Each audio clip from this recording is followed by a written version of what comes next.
అప్పటికే మొలికెత్తింది, ఆగమైంది. దీనికి ప్రభుత్వమే కారణం. నేను ప్రభుత్వాన్ని డిమాండ్ చేస్తున్నా, మీరు చేయబట్టే నష్టం జరిగింది. కేసీఆర్ గారు 3 ఏళ్ల కింద పంట నష్టం కొద్దిగా జరుగుతుంది. నర్సంపేట కానీ, ఏడునగర్ కానీ, మైబాద్ జిల్లాలో కానీ 2 సార్లు వచ్చింది. రైతుల దగ్గరికి పోయి స్వయంగా నష్టపోతారు. రైతుల దగ్గరికి పోయి వాళ్ళ బాధ ఇది 4,000 ఉండే కదా, 4,000 ఉన్న దాన్ని 10,000 ఒకటేసారి ఎట్లా నష్టపరిహారం ప్రకటించారు. అది కూడా నష్టం ఎంత జరిగింది? 10-20% జరిగింది.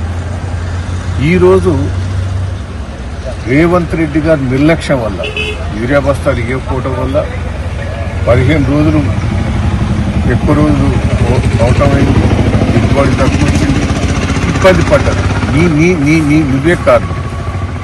పోయినసారి మాకు ఇక్కడ దేవాలయం నీళ్ళు రాలేదు, మొత్తం పొలాలన్నీ ఎండిపోయింది. అన్నిట్లా రేవంత్ రెడ్డి ఈ నిర్లక్ష్యం వల్ల జరిగింది. నేను రేవంత్ రెడ్డి గారిని డిమాండ్ చేస్తున్నా, రైతుల క్షమాపణ చెప్తూ పంట నష్టం 25,000 ఇవ్వాలి. ప్రతి గింజ కొనాలి. మొలికెత్తిందనో గిరికెత్తిందనో నువ్వు ఇబ్బంది పెట్టే ప్రయత్నం చేసి మొక్కజొన్నలు కూడా దెబ్బతిన్నాయి. కాటన్ అయితే ఘోరం. కాటన్ నువ్వు చేయబట్టే